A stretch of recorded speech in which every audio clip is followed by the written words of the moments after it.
Assalamualaikum warahmatullahi wabarakatuh. Salam Pramuka. Bertemu lagi bersama saya Risma Nur Hakim di channel Millennial Citizenship. Pada kesempatan kali ini, di video ini kita akan melanjutkan perbincangan ngobrol santai kita dengan Kak Aep ya. Nah, pada kesempatan kali ini kita akan sedikit ya atau sekilas lah ya membahas tentang cara membimbing gitu ya, cara membimbing adik-adik di SMA ataupun di Penggalang begitu ya. Sekilas saja gitu ya. Kak Aep ini ya, di video sebelumnya kita sudah tahu bahwa sekarang itu selain sibuk bekerja, beliau juga menyempatkan gitu ya, menyempatkan untuk membimbing atau terlibat aktif dalam kegiatan kepramukaan. Nah, dari masa ke masa, dari waktu ke waktu gitu ya, membimbing peserta didik. Sebetulnya bagaimana sih cara atau mungkin strategi pribadi kakak gitu ya dalam membimbing adik-adik di Penegak maupun di Penghalang? Ya, untuk sebelumnya saya ucapkan terima kasih. Di bagian kedua ini saya masih diberikan kesempatan dan izin dari Kak Risman sendiri untuk berbagi ilmu dan pengalaman. Ya, jadi gini ya. Untuk masalah cara, sebenarnya banyak cara yang mungkin tidak setiap orang sama ya. Tapi untuk cara sendiri dari saya pribadi, yang pertama yang saya selalu berikan kepada rekan-rekan atau adik-adik saya, cara pertama sebelum saya mendidik lebih dalam mengenai hal yang lain, mengenai kepramukaan, saya mengutamakan dulu mengenai kepribadian. Iya. Dalam bahasanya lebih enaknya apa ya? Karakter. Nah, itu lebih enaknya untuk karakter diri ya. Karena sebelum kita memulai suatu kegiatan atau suatu pendidikan, yang terpenting itu kita didik dulu rekan-rekan kita atau adik-adik kita itu mengenai kepribadian, yaitu tadi mengenai karakter dirinya masing-masing. Karena apa? Kenapa saya mengutamakan hal seperti itu? Dikarenakan dengan pribadi yang baik, dengan karakternya yang baik, apapun yang kita berikan, yang terutama hal yang baik, pasti mereka pun akan bisa menampilkannya lebih baik. Nah, dengan karakter yang baik, pendidikan apapun yang kita sampaikan atau pendidikan apapun yang akan mereka terima, pasti akan menjadi lebih baik. Itu cara pertama. Untuk cara-cara yang lain akan mengikuti bagaimana karakter pribadi mereka setelah kita didik dulu mengenai kepribadian. Itu yang pertama. Untuk yang lain mungkin yang lebih mudahnya itu bagaimana cara kita membuat rekan-rekan kita, adik-adik kita itu menjadi seorang pramuka tingkat penegak ya, terutama kan saya di bidang penegak ya, menjadi seorang penegak yang bisa lebih mendewasakan diri. Karena apa? Gini, mungkin Karisma juga paham ya dan tahu perbedaan setiap angkatan itu atau setiap tingkatan itu antar penegak dan penggalang itu berbeda ya. Untuk di penegak kita harus mengutamakan, dan sekolah sendiri pun mengutamakan bahwa untuk setiap kegiatan pengelolaannya itu kita serahkan kepada rekan-rekan kita, peserta didik kita. Dikarenakan hal tersebut kita berikan agar mereka lebih cepat memiliki pemikiran yang lebih dewasa, menyikapi setiap permasalahan, mengambil setiap keputusan, dan merencanakan setiap kegiatan agar mereka terolah dari sejak dini. Nah, itu perbedaannya. Nah, untuk mungkin kita kembali ke Penggalang, itu perbandingannya kebalik. Justru di Penggalang mungkin Karisma lebih memahami lah, karena Karisma sendiri lebih dekat dengan orang-orang Penggalang. Di Penggalang adik-adiknya itu mengikuti alur dari pihak pembimbing, pembina, pembimbing dan pelatih dan sebagainya ya. Tapi untuk tingkatan di penegak justru kebalikannya. Nah, maka dari itu kenapa saya sendiri memberikan arahan pendidikan kepada adik-adik tersebut diutamakan untuk mengenai kepribadian, dikarenakan hal tersebut. Kalau misalkan kepribadian mereka itu sangat bisa dibilang jauh dari apa yang kita harapkan, bagaimana cara mereka memimpin atau melakukan kegiatan yang lain kalau pribadi mereka pun belum bisa mengikuti alur untuk kedepannya. Itu dasar pertamanya. Mungkin ada pemahaman sedikit dari sana. Jadi pada dasarnya karakter dulu gitu karakter ya. yang kita utamakan, betul. Karakter. Dan ini juga apa namanya, kalau di pramuka itu kan persentase keterlibatan pembina atau pembimbing itu di penegak itu lebih sedikit ya, dibandingkan di di penggalang. penggalang. Kalau penggalang itu apa namanya, keterlibatan pembina itu besar gitu Besar. ya. Besar. Ya karena mungkin dalam sisi dewasa, dalam sisi kemampuan mereka pun bisa terukur kalau di tingkat penggalang. Kalau tingkat penegak kan berbeda. Jadi kita memberikan arahan, dorongan, dan pemikiran itu mengutamakan agar mereka mampu melakukan, membuat, dan mengambil suatu keputusan atau pemikiran. Oke. Itu perbedaannya seperti Memang pada dasarnya inti dari pendidikan itu ya itu untuk karakter. Sebetulnya dalam latihan-latihan kepramukaan ya, apa namanya, dalam apa misal contoh PBB Iya. atau sandi-sandian atau simpul atau dan lain sebagainya, itu melatih kita juga untuk karakter gitu ya. Iya. Membentuk kekompakan, kedisiplinan, dan kepribadian. Nah, ya, jadi kalau misalkan tanpa ada dukungan dari masalah kepribadian, mungkin setiap kegiatan apapun yang pastinya nantinya akan aing-aingan, kata bahasa Inggris namanya. Jadi nantinya dia nggak pernah berpikir orang lain ya. Dia nggak pernah berpikir untuk diri sendiri. Ya dia jalan aja gitu. Nggak ada prinsip, ada untuk pemikiran orang lain gitu ya. Nah, jadi kenapa kita mewajibkan hal seperti itu atau pemikiran dulu seperti itu, dikarenakan untuk menjadi dorongan pribadinya dulu lebih baik. Untuk melakukan hal yang lebih baik.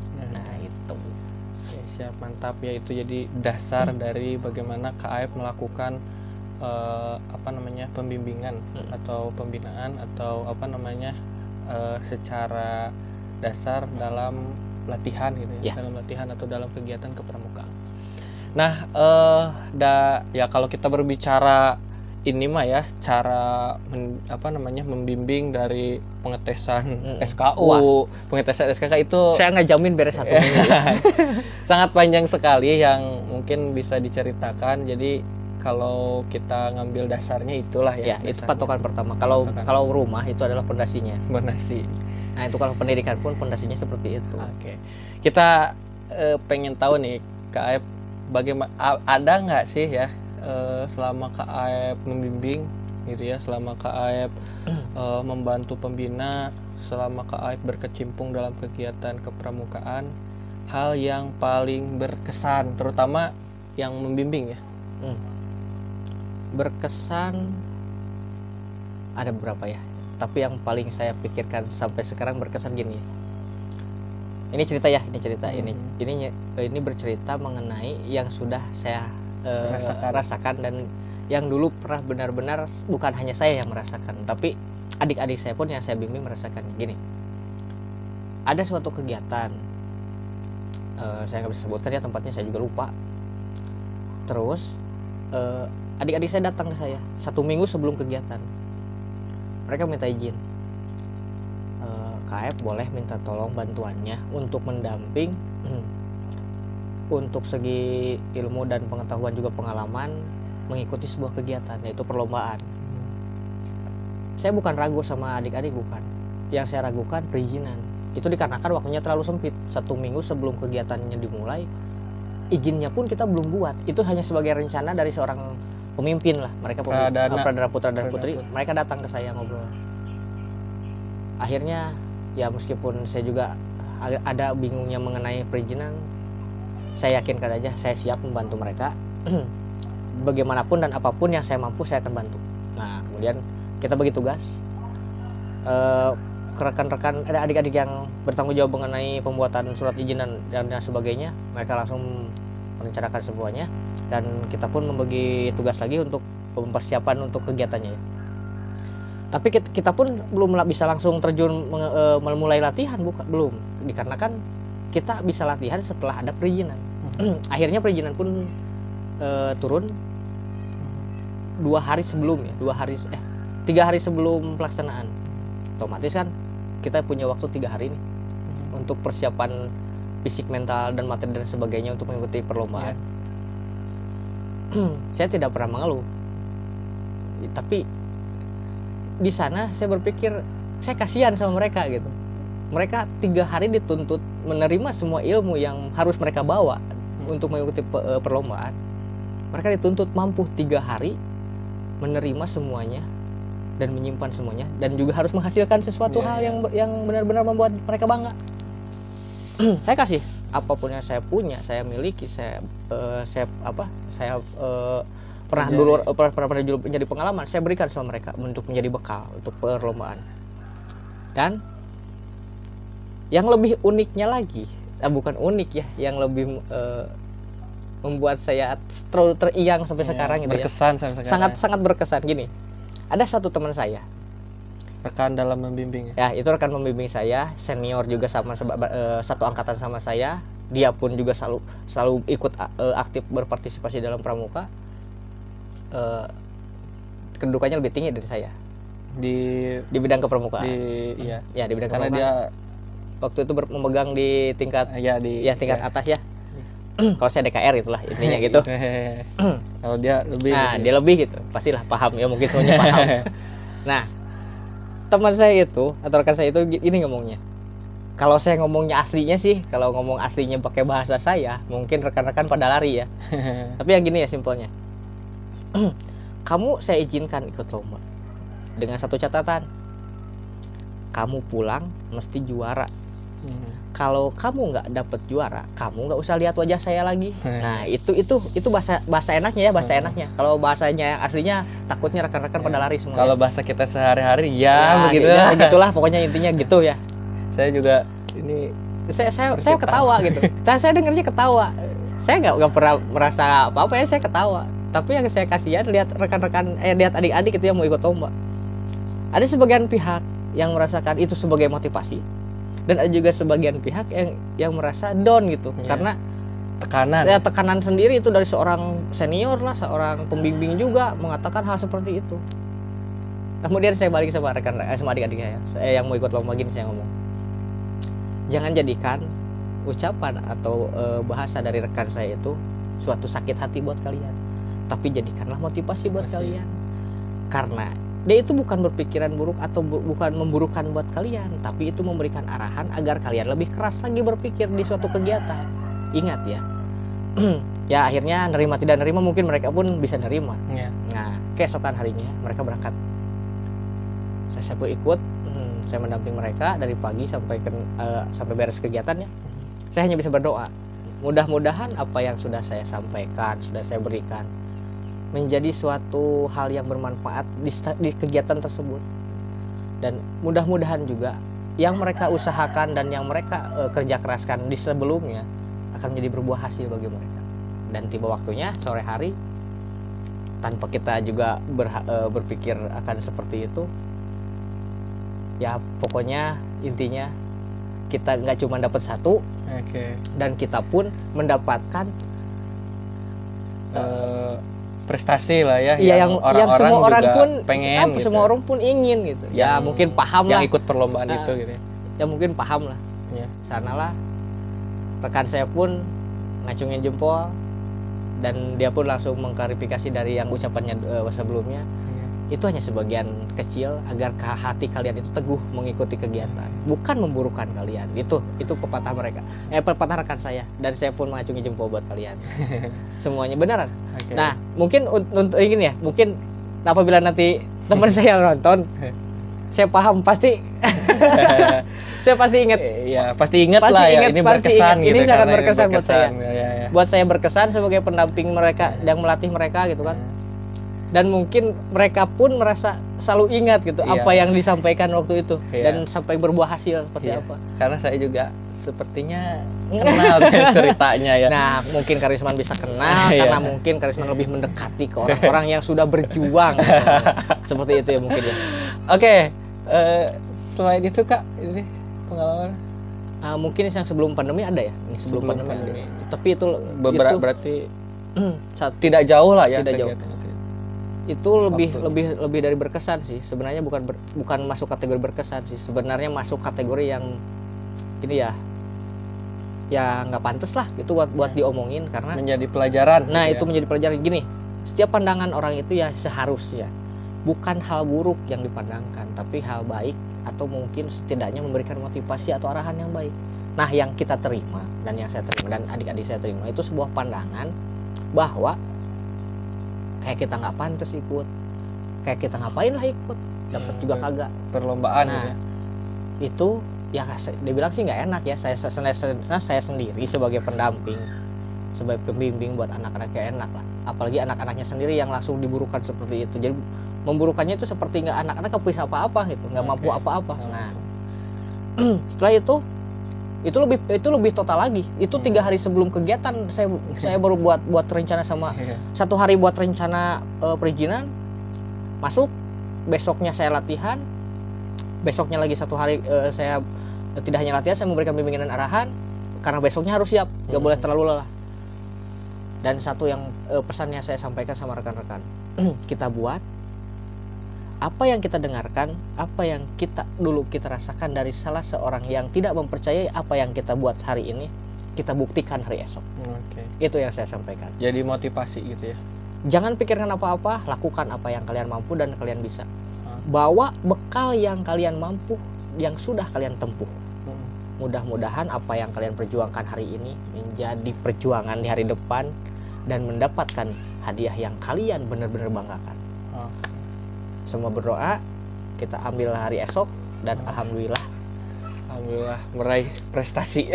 Lebih dari 14 piala kita ambil. Dan semua orang yang tadinya mengatakan hal demikian jadi orang pertama yang mendatangi kita untuk mengambil pialanya. Apresiasi gitu ya pencapaian. Seperti itu. Itu belum lama itu. Itu kejadian keulang lagi, tapi yang dulu berkesannya itu karena ada ya mungkin rekan saya dan juga adik-adiknya. Kalau ini mah kejadian ini mah langsung, nyata ini gitu ya. ini mah langsung. Jadi seakan-akan apa yang sudah kita buat, apa yang sudah kita rencanakan dari dulu nggak ada kepercayaan sedikit pun gitu. Jadi menganggapnya ngapain, dapat juga nggak mungkin gitu kan. Nah, ya, kita buktikan alhamdulillah dari apa yang kita sudah lakukan, dari apa yang sudah kita rencanakan sebelumnya berbuah hasil manis.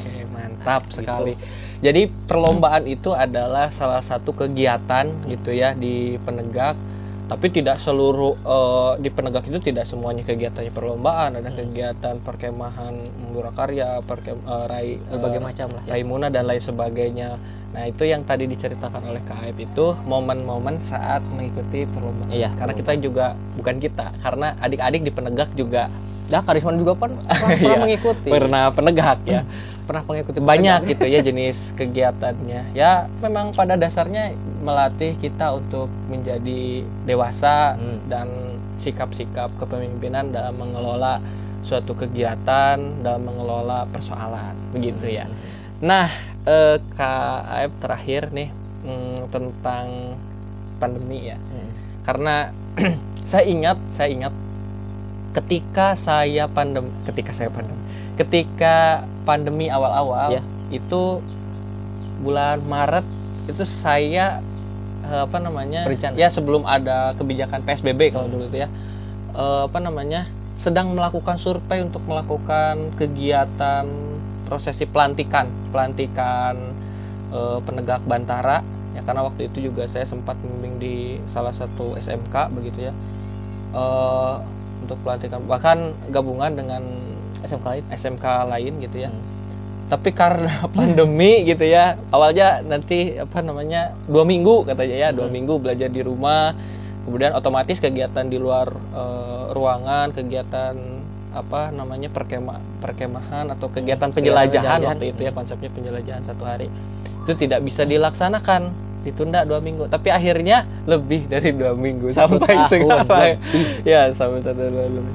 Nah, dan itu tidak terlaksana begitu sampai sekarang ya. Bagaimana pandangan kakak gitu ya ketika kegiatan pramuka yang pada dasarnya di luar ruangan begitu ya, kemudian ya kegiatan-kegiatan begitulah ya, banyak orang gitu ya, pandangan kakak berkegiatan pramuka di masa pandemi ini seperti apa sih Kak? Sebenarnya gini ya, kalau mendengarkan cerita dari kakak, bukan hanya kakak Risman yang ngalamin, tapi saya juga pernah ngalamin. Ya, sama lah momentumnya berarti ya. Soalnya gini ya, sama-sama mau bimbing, sama-sama punya rencana, tapi sama-sama juga belum terlaksana. Nah itu sebenarnya benar-benar gak efektif ya, Karena apa? Ya karena pandemi, apa yang kita rencanakan, apa yang akan kita pikirkan tidak terlaksana. Tidak terlaksana. Banyak aturan lah, banyak larangan, terutama mengenai masalah berkerumun. Sedangkan kita tahu banget kalau pramuka itu hobinya berkerumun, nggak di ruangan, nggak di luar ruangan. Karena apa? Ya karena kegiatan pramuka itu berdominan sekali dengan kegiatan di luar ruangan. Di luar ruangan. Nah, sedangkan untuk sekarang di masa pandemi ya otomatis, jangankan berkumpul, berembung aja ya, berekor-ekor tidak boleh. Nah, sedikit saja ya tidak boleh. Sampai 5 orang aja sekarang udah sulit, apalagi banyak puluh-puluh atau ratus orang itu kan. Nah, kebetulan kan mungkin Arisman juga banyak adik-adiknya, saya juga banyak adik-adiknya. Nah, tapi waktu kemarin ya, saya juga pernah kayak Arisman gini. Tapi saya sama adik-adik mencoba berjuang gitu, Gimana caranya kita bisa menjalankan ini kegiatan, jangan sampai nanti lagi. Bayangin kalau kita nunggu kapan beres, ya kapan bisa terlaksana. Iya, mungkin gini, nanti ada kebijakan gitu, pikiran kami dan saya dan adik-adik gitu, pikirannya gini, kalau kita nggak bikin sekarang kapan? Iya. Terus gimana lagi? Kita coba. Nah, dengan terus-terusan kita mencoba meminta izin bagaimanapun caranya, akhirnya ada satu cara. Asal dengan satu prokes pasti itu nomor 1. Nomor 2-nya kita dibatas orangnya. Kebayang, saya punya anak didik itu lebih dari 80 lebih dari 80 orang yang mau pelantikan. Belum termasuk sama panitia. Iya. Belum termasuk sama yang lain senior yang biasa datang kan. Iya. Sedangkan sekarang dibatas cuman 20 orang. Iya. Peserta. Waktu itu ya. Iya. Kalau sekarang kan nggak boleh. Sekarang benar-benar nggak boleh. Itu waktu beberapa bulan ke belakang ya, belum seketat sekarang gitu kan. 20 orang dari peserta, 20 orang dari panitia. Sisanya yang 20 orang peserta, yang sisanya untuk 80 orang tersebut itu menjalankan virtual di rumah. Ya, melakukan. Jadi kalau saya bayangkan, untuk sekarang pramuka itu yang pintar virtualnya, bukan orang-orangnya. Bener, coba kebayangkan. Setiap kali kegiatan kita boleh virtual. Berarti yang pintar itu virtual, bukan adik-adik kita. Bener gak? Karena apa? Kita lihat kesehariannya aja gini ya. Kita lihat menyaksikan suatu kegiatan di virtual, sinyalnya jelek, banyak kitanya ngantuk. Yang pintarnya siapa? Ya gitu kan. Jadi sebenarnya kalau berbicara efektif itu sangat tidak efektif. Itu pertama ya. Tidak efektif. Nah, ya dengan catatan seperti itu ya bagaimana lagi? Daripada kita harus tetap gitu ya. Kita daripada kita mengurangi efektivitasan kepramukaan atau mengurangi kegiatan kepramukaan, ya apa salahnya kita mengikuti alurnya aja. Dengan ketentuan yang sudah ketentuan yang sudah ditetapkan seperti apa ya kita ikuti aja. Itu mungkin jalan yang lebih baik daripada kita tidak sama sekali, betul kan? Oke, betul. Nah, gitu. Tadi yang saya pikirkan, kenapa gitu? Dari pertama kita buat kegiatan terus-terusan nggak boleh. Padahal akhir-akhirnya ujung-ujungnya ada kebijakan. Itu dulu ya. Jadi intinya mah mengusahakan dalam bentuk apapun. Nah gitu. Kerasa ya, Karisman juga merasakan seperti apa susahnya mengikuti mau memikirkan kegiatan atau mau melaksanakan kegiatan di masa pandemi. Sudah merasakan. Saya pun juga merasakan seperti itu. Ya mungkin di sekolah lain atau mungkin di tempat-tempat lain ya. Mungkin ada beberapa kali kebijakan yang lebih nyaman daripada yang sudah saya dapatkan, tapi ya mungkin itu yang terbaik. Jadi kita nggak bisa nyalahin keadaan. Jadi walaupun di tengah pandemi kita harus tetap istilahnya melakukan kegiatan kepramukaan dalam rangka ya itu ya substansinya atau intinya ya untuk mendidik peserta didik gitu dalam metode kepramukaan. Hanya caranya yang seperti apa, nah itu yang mungkin harus dipikirkan agar tidak terjadi pelanggaran aturan gitu ya Kak. Nah itu mungkin yang saya rasakan dari apa ya juga yang sudah tadi Karisman sampaikan. Untuk masalah efektif ya tidak. Nah untuk mungkin lebih baiknya emang kita mengikuti aturannya aja dulu sekarang ya.